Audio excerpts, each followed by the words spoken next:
You're listening to Carbon Removal Newsroom, a weekly show about current events in the world of carbon removal, from technology and innovation to policymaking and job growth.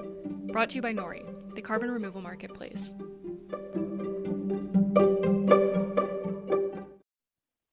All right, welcome to a special episode of Carbon Removal Newsroom. My name is Radhika Moolgavkar. I run the Supply and Methodology Group at Nori, and I'm here today with a really good friend of mine, Shasta Smith. Hey, Shasta. Howdy. Nice to have you on the podcast. Thanks for joining. The main reason I invited Shasta along is she is a local Washingtonian like I am, and she is heavily involved in public advocacy around sustainability in Washington state. So Washington this month passed some bills, did not pass some bills around sustainability. And I kind of wanted to get Shasta's thinking on it as a non-legislative person, but a person who's seriously committed to the environment. So Shasta, thanks for coming and joining me today. Let's talk about the cap and trade bill and what your impressions were about that. My inclination is that those bills are a little bit flawed, but what are you thinking? And what do you think about what Washington did? I would concur highly, and I think a lot of the environmental community would agree highly as well. I don't think it had the backing of the environmental community at all. And by that, I mean sort of the core cohorts of groups that typically get along pretty well in this space. It did have the backing, as you know, of British Petroleum, who was a sponsor of the bill. So yeah. I find that a little incongruous with a sustainability bill when your primary sponsor is British Petroleum, but I digress. But, the argument, right, is you got to bring that industry along. If you want them to participate, they've got to be part of the conversation. Do you not think that that's what's going on here? Yeah, they just can't drive the conversation. So what happened? I mean, our governor is known as a strong sustainability advocate, ran for president on that very idea. And yet he backed this quite highly, and it got a lot of press around here on how amazing it was for carbon emissions. So what do you think? Why did that happen? I mean, a good headline and a good splash that says something positive with the word green and climate commitment in it. Who wouldn't go for that as a politician?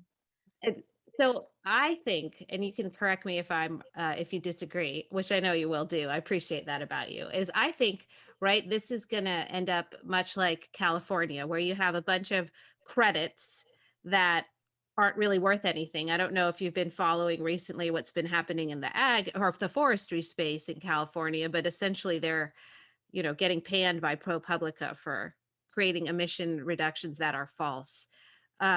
Do you think there's any hope that Washington could do something a little different? It's funny you asked that, because I think in the environmental space, at least, I mean, this is not my topic, but in the groups that I'm a part of, a big part of the conversation was, here's what California did wrong. And so when we would speak to our legislators about it, they would say, well, here's our response to what California did wrong.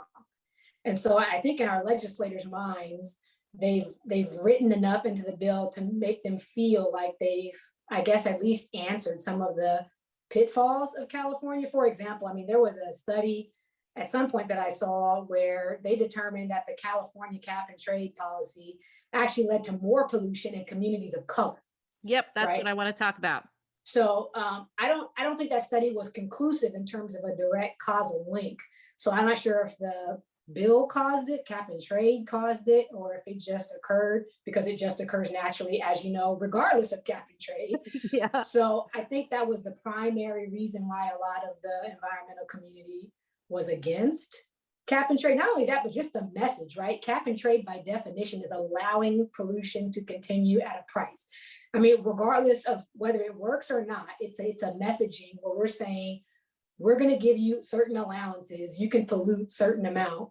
And that just seems antithetical to sustainability, in my opinion. Yeah, I mean, I am, and I think we both are pragmatists. So you have to, in my mind, you have to design a system where, yes, you bring those people along. You can't cut it off immediately, but cap and trade is not the system to do that. So it just doesn't achieve the end goal, which is forcing pollution reductions. It seems like all it does is disperse the pollution to other locations. And And that's the concern, right? And I'm particularly intrigued by this idea that it impacts people of color a lot more than it impacts others, and why that is, and what is your impression of why that's happening through cap and trade? Because on the face of it, it wouldn't appear that that would be the result, right? But my feeling is because of the way we cite things, right? It's where the utilities are cited, which doesn't get impacted by cap and trade. Would you agree with that? Yeah, I mean, again, I don't know if it's causal, and I'm not sure if the study that I even saw, which I saw sort of haphazardly, I didn't read the entire scientific piece or the statistics, but I think that was the conclusion, that there had been an increase. Now, whether or not that was causally, related to cap and trade is a different issue. But again, with or without cap and trade, communities of color are just where people go to pollute. I mean, part and parcel. Well, I mean, that's not my assertion. That's not my opinion. That's a fact.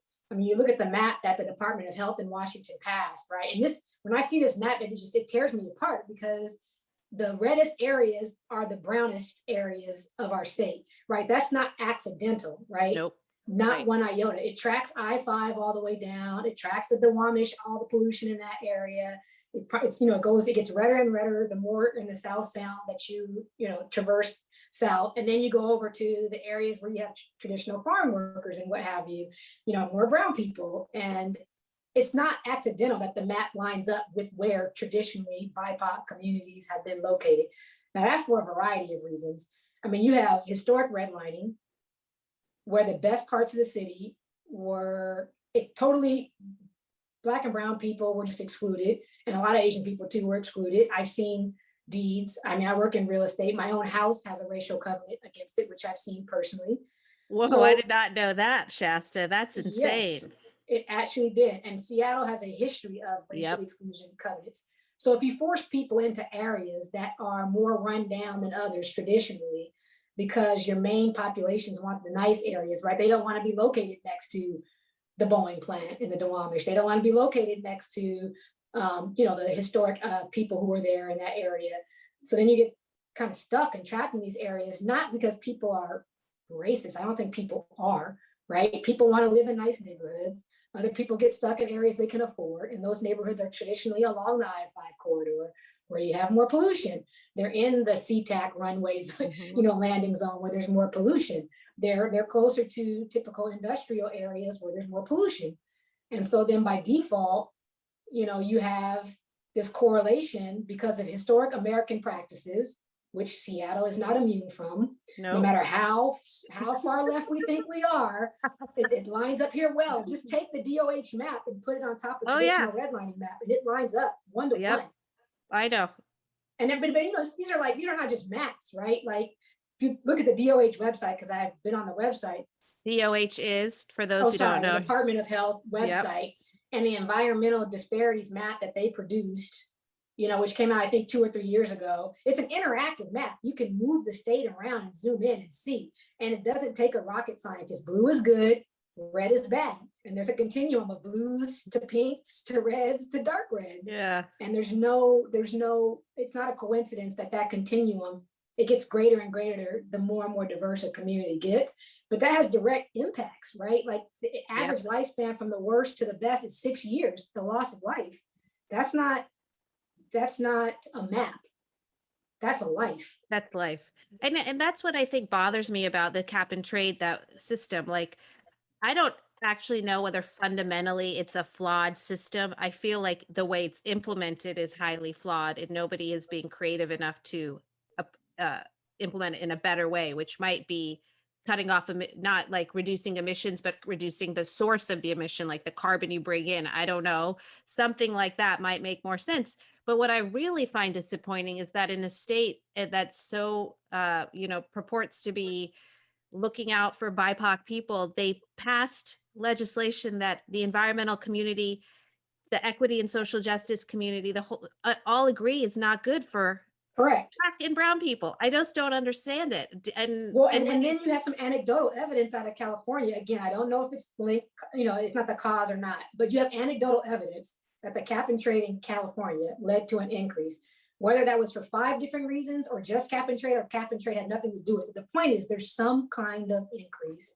right? And why would we take that model and build on it without exploring why that is? Again, I don't know why, but we should explore it. And if from what I've seen, almost all of the BIPOC environmental communities were against cap and trade.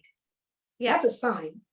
Well, and it's also a sign, like, as we've talked about, outside of this podcast, like getting communities like that engaged on environmental issues is so important and critical because they have a million competing interests that they're dealing with. So when they speak, like, I feel like the state legislature should have listened, right? Like, I agree.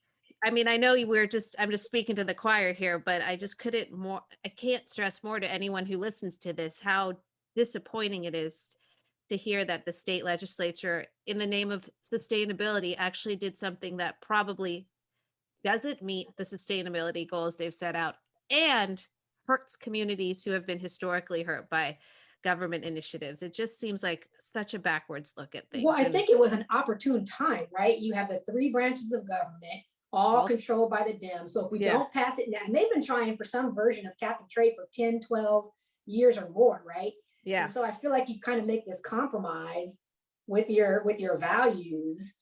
And there was a sister bill that the frontline communities agreed with, Washington Strong, that no one wanted to push and no one wanted to touch. And quite frankly, a lot of Democratic senators and representatives would not even allow to get out on a vote. Yeah, right? let's talk about Washington Strong. Let's pivot to that because it's a nice link. Explain to people what Washington Strong is for those who don't know. I mean, it's more or less a tax, a carbon as tax. opposed to a carbon tax, as opposed to an allowance to pollute. I don't know if either one of them work, quite frankly, but at least one sends a message from the top that we're not allowing you to pollute. Yeah. So do you think the word tax scared off the legislative folks? I don't really know. I know for a fact, based upon what I've been told and watching, some hearings, listening to representatives speak and senators speak, it was intentionally not given a vote, intentionally. Because they would have had to probably go on the record supporting Correct. a tax, and they would have had a hard time going back to their constituents potentially. Well, particularly if you look at the Washington Strong bill and people who signed it in support, you can sign in pro or con on the legislative website, which is the simplest thing to do because it takes 30 seconds as opposed to written testimony or testifying. Yeah. There was so much support for it, right? And the environmental communities at some point switched, or at least a lot of them switched, to opposing cap and trade entirely. Yeah, right. Yes. Right. Yes. So, but they supported the carbon tax. They supported the carbon tax. And again, I don't know the technicalities of whether either of them work, quite frankly, because the best solution is just not taking carbon out of the ground to begin with. But we're way past that point. We're way past that point. So I guess messaging wise, British Petroleum's not involved. Yeah.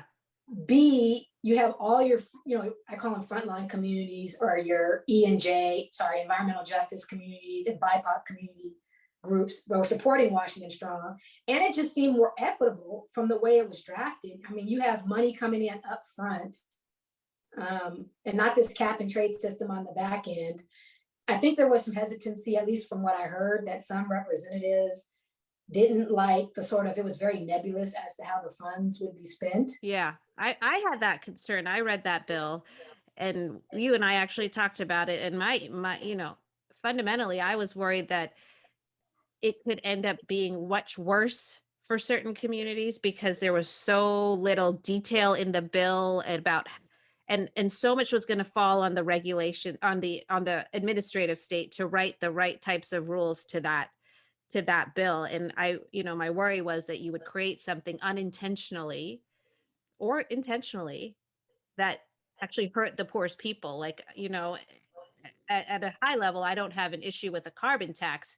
I think my concern has been that often taxes hurt the people who are most vulnerable because they don't, especially in this state with such a regressive tax system, they have to buy gas. They can't go and buy an electric car. And so are we unintentionally going to hurt them more than we benefit them? And that was always my concern. I don't know if that's a valid one, but that's when I read it, I was thinking about, Oh, for sure. I think a lot of senators and representatives expressed that concern, but being a part of the community. So where the Climate Commitment Act, AKA cap and trade started, right, was the environmental community was just like, we dislike it. Yeah. By the time it got through the Senate, everyone was like out on their soapboxes, like, this is the worst thing ever. I mean, you even had Senator Nobles, right, who's like the Black, senator, one of the Black woman senators, which is very rare in Washington. Make a plea on the record, like, please, House, change, do something about this when we send it back to you, right? They had spliced it up so much and made so many changes to it. From my understanding, and just sitting in on some of my meetings, the slides I would see about the amendments and the changes, it just started gutting it, right? Yeah. And to have a senator say, please, I'm going to vote for this, but please, House, when we send it back to you, please step up and make some changes. Make it better. Yeah, make it better. It's problematic. It tells you it's problematic, right? Yeah. It doesn't take a rocket scientist. So we know cap and trade is problematic. You and I might disagree about the carbon tax. I know that you felt like the way the bill was written was a little more equitable than my concerns were, but it died. So it doesn't really matter. It didn't, I would agree that it was more equitable than cap and trade. So, I would have rather seen the reverse of the two pass, honestly, and put the incentives in a different place. Sure. So I would say we agree on that. I want to talk about the other one that you said goes hand in hand, which is that the Growth Management Act, which I can't remember the name of the bill, that didn't go through. Was that called? So there was a component of GMA rewrite that was Growth Management Act rewrite. Oh, sorry. Growth Management Act rewrite. Yep. Sorry, this is like a field I work in, and so it just flows off the tongue. Yeah. So the Growth Management Rewrite Act was proposed by FutureWise. They drafted it, and then our climate champion Fitzgibbon, who is everywhere, Endure, who's everywhere, championed it through. But I'll tell you why the Growth Management Act is important to sustainability. It doesn't make such a sexy, splashy headline, right? You can't say cap and trade. You can't say clean fuels. This doesn't fit into a sentence. Yeah. The Growth Management Act is an extremely complex, comprehensive land use tool in the state of Washington, the most comprehensive land use framework, right? So when you go outside your house, this is how I explain it to people. Everything you see in the as-built environment is affected by growth management. Your streets, your parks, where things are zoned, where your public facilities are sited, how tall you can build, everything. All that is controlled by the growth management, right? And you and I would agree on that. The Growth Management Act was pretty revolutionary when it was passed in the state in the 1990, I think. Yeah. And that it has overall done really good things for limiting growth in certain areas, encouraging growth in other correct areas, and then providing protection to certain parts of the state as well. So there is no development. So go ahead. I just wanted to lay that framework for our listeners. No, sure. And to your point, what it requires you to do is plan for growth. Yeah. It's really simple, right? And Washington is one of the fastest growing states in our country. And not only that, it's going to keep growing faster because as the climate changes, we are a temperate environment. So people will begin to move here. Yes. Right. And so what you have, if growth is not planned smartly, you have what we have now, urban sprawl. So you're talking about more VMT, more vehicle miles traveled to get places, longer traffic. You're talking about public facilities that now have to be built to go out to Timbuktu to serve people in Timbuktu. It's just not an efficient way of serving communities. So you're talking about more carbon emissions. You're talking about less green spaces because you have to tear down things, right? You're tearing down more forests and building more subdivisions. If growth is not planned in a smart way, you have sprawl, which contributes to CO2 emissions. It contributes, it definitely deprives sustainability in a number of ways. See Houston. So, I mean, and the Growth Management Act requires you to protect environmentally critical areas, wetlands. It has protections for forest, mining areas, conservation area. It has all these things built into it in addition to smart growth, right? Right. So there are two bills. It started out as three, but ended up being two. House Bill 1099, which was the climate component, and then House Bill 1220, which was the housing component, right? Again, why are climate advocates concerned with housing? Housing's not affordable, so people go further out. Problem, sprawl. And it's just not fair. Problem, sprawl. And then so 1220 passed. Woohoo, yay. Yeah. Good for 1220, barely. And what 1220 does is say, instead of the GMA now says you have to provide for different types of growth, but there's a huge hole with the housing element. So the GMA has various components. It has goals, which are very 10,000 foot policy statements. Yep. And then it has elements, which are frameworks, details for how you enact those goals, right? And then local jurisdictions have to pass a comprehensive plan with both of those things for enacting these on the ground things. So you go outside and see parks. If you're not happy with the park situation in your area, it might be because your comp plan, your comprehensive plan doesn't provide for it. In any event, a hole in the GMA now is housing. So 1220 says, okay, counties and cities who have all this growth, we don't think you're adequately planning for all types of housing, because housing is not affordable in Washington. So it further defines and specifies the types of affordable housing, right? At all levels. It requires you to plan for growth and to accommodate housing at all income levels. And would you agree with the statement? It's really geared towards the parts of the state that are growing the fastest and have the most wealth, probably. So counties who are not in as financially advantageous position don't get as impacted in terms of requirements. I think that's my understanding, right? Would you say that? So the GMA has fully planning counties and cities within them. I think there's 28 or 29 of those, and they have elected counties that opt in, right? Right. But portions of the GMA are applicable to denser areas. Yeah. So King County, Pierce County, Snohomish County, this is going to impact them in ways that's totally different from Eastern Washington. Correct. And the other thing that 1220 did was address racially disparate impact areas in our history of redlining and people being pushed out. Yeah. Right. Gentrification. So, and that's, some people don't like that word. I was trying to find a nice word, but gentrification, it addresses, I will say this, it's not a panacea, but it includes vocabulary that allows us to have these conversations. Right. Right. So it does all these things, and it has this non-exclusionary zoning component for emergency shelter and supportive housing, which was the biggest fight in this bill, right? Yeah, I'm sure it was. I'm sure cities like Bellevue and Kirkland weren't super excited about some of this language. I don't know, just a guess. What it says is, if you're going to cite hotels and other things in areas, you have to let shelters be in areas. Right, exactly. More or less. So everyone was gung-ho about housing. So it's odd when you see bills where environmental activists and the building community are hand in hand. Yeah. But they were on 1220, other than this exclusionary zone.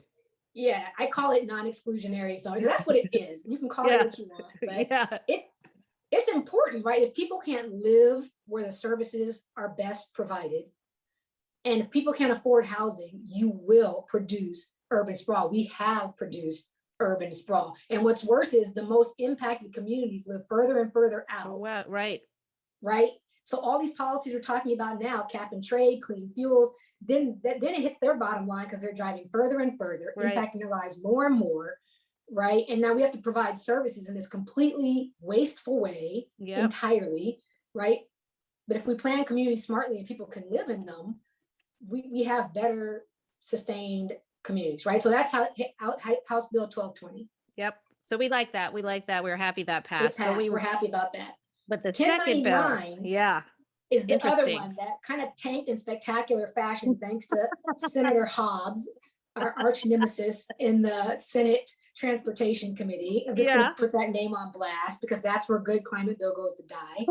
In any event, 1099 introduced, so the current Growth Management Act does not address climate change. It does on the fringes because it's a climate bill. It's an environment bill by default. Yeah, right. But it doesn't directly. It's not explicit about it. Correct.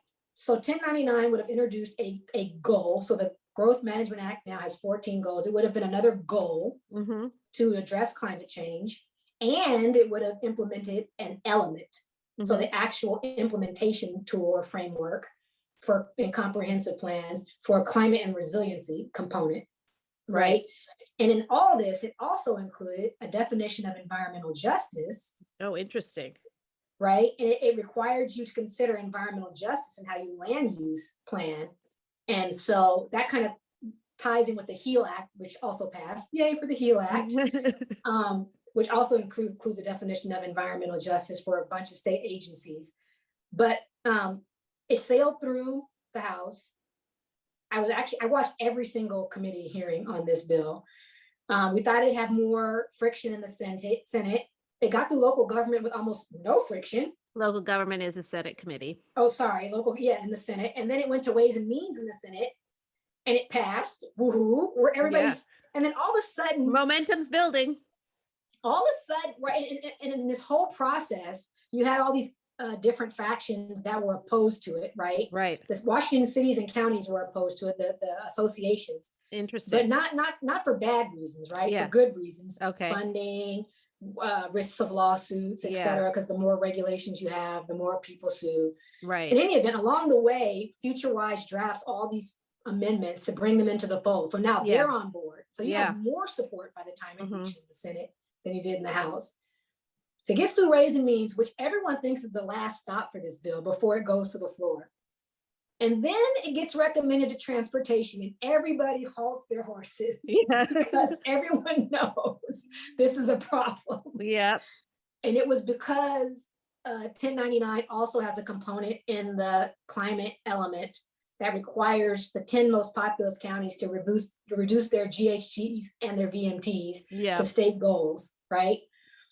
And because of that, because I think there's a one-off, it was like a $500,000 cost or something like that to the transportation budget. Or there were these ways that it got funneled to transportation, which no one thought it needed to go to. Yeah. Yep. It ends up in transportation. Transportation seems like they're surprised they get it. They're confused by having the bill. I'm watching the hearing, and it seems fine in the hearing, right? By the time it gets to transportation, the only people you have against it at this point, I mean, it had overwhelming support. Yeah. Was like certain, like the Realtors Association, some home builders, but Washington Association of Counties is on board, Washington Association of Cities on board, Commerce testifies in favor of it. Like all these people are like, this is great. We need to do this. Woo-hoo! Yeah. And then it goes into executive session 2 days later.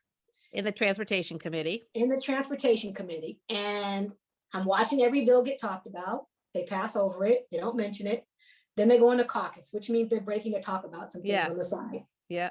Then they come back and they don't talk about it. And they go into caucus again. And I'm like, something is wrong. Something is very wrong.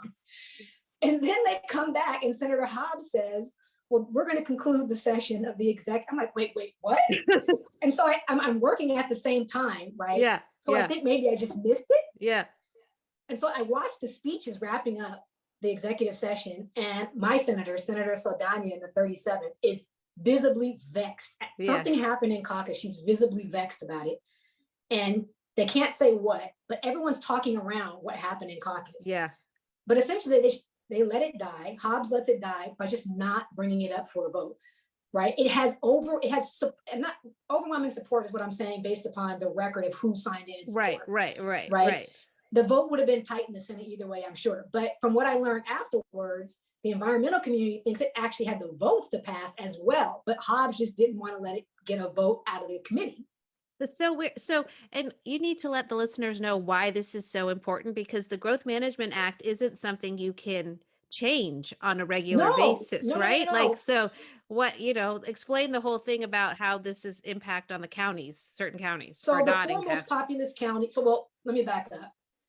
The Growth Management Act requires fully planning counties, i.e. bigger counties and cities, to pass these things called comprehensive plans that have these lofty goals and these elements, these more detailed elements about how they're going to comprehensively plan for growth for the next 20 years. Yep. They're only required to do updates to these beautiful comprehensive plans every 8 to 10 years, right? Mm-hmm. So all the counties are on rolling cycles because you can't have every county in Washington updating their comp plan every year. Right. So the next rolling cycle has the four most populous counties in the state, including King, Kitsap, Pierce, and Snohomish, King, Kitsap, Pierce, and Snohomish counties are in the 2024 cycle. Which would have been impacted by this bill. Right. Yep. So the problem is it takes forever to update a comprehensive plan. You can't people say, well, we have until 2024, that's time. No, it's not. It takes 2 years or so. Yeah. So when 1099 failed, it was super depressing because we were going to miss an 8-year cycle. For the biggest counties in the state, which have the disproportionate impact on the sustainability issues in the state. Correct. But what FutureWise did amazingly was they got a proviso added to the budget so that Commerce could start doing the groundwork planning. Nice. So that we would not miss. So what was necessary this first year was for Commerce to do the planning, to put the framework in place, right, so that the counties could abide by the law. Yeah. So they got the funds, they got a proviso in the budget, so Commerce would start doing that this year, so that in 2022 we could pass the meat and potatoes, and then we'd hit the ground running. So hopefully we won't miss that 2024 cycle. So there's still hope. Yeah. There's still hope, which I'm glad to hear, because, when we first talked about it a few months ago, it was seemed like all hope had been dashed for these for like a decade, essentially, like we were going to lose a decade planning, but now we might be able to bring it back in 2024. But such a strange story. And I just wanted to bring it up because to me, it's such a dichotomy within what we passed this year in the state legislature. We passed cap and trade. Nobody really loves it in the environmental community. And here's this other bill, 1099, that everybody seems to support, and we can't get it through. So just the weirdness of Washington state politics. I don't know what else to call it. No, it's true. 1220 passed, which is a win. Yeah. That's there were some wins. That's a win. Cap and trade it's not nothing, but I just fear that it will monopolize the climate reduction space, because when people feel like they've done something, they go check right off their list. Exactly. It's kind of almost like greenwashing, as much as I don't want to use that term, but it does feel a little bit like we're going to give people a pass. It's all going to be in those regs and how they write those regs. So got to keep a laser focus on that. Well, Shasta, I have one more question for you, because I've really enjoyed our conversation, but I'm going to totally pivot to something that you and I both love. What's the whiskey of choice this month? What are you drinking? What's your favorite? I don't have a whiskey of choice right now at the moment for this month. I always have my preferred, but not. What's your preferred? What's your preferred for the month? What are you drinking? What am I? I switched. I used to be an old-fashioned gal, but I switched to Sazeracs this recently, like 2 weeks ago, and I'm kind of enjoying them. But it requires rye, which I'm not too. I'm just kind of I'm not sure how I feel about this. I like the extra bitters, but the rye is not my favorite. I much prefer a straight. Why can't you make Scotch or bourbon? Yeah. So what's the Scotch you're drinking? The straight Scotch you're drinking? I have a bottle I want to open now that I haven't. I opened last year a 20-year Pappy Van Winkle, which is an extremely rare bottle of whiskey. Yes, we had that for a while. Yeah, which was lovely. And then I got a single malt, single cask 2016 World Winner from Cabot Line. And so I've had it before. So I bought another bottle. It's really tasty. It's just really expensive. So. Shasta, you're allowed to treat yourself. We all know. I know how hard you work. So, well, thank you so much for joining me and hanging out and talking about these things. It was really fun, and maybe we'll do it again in the future. I hope we do. And for the people out there listening, thanks so much for listening to the podcast today. We appreciate it.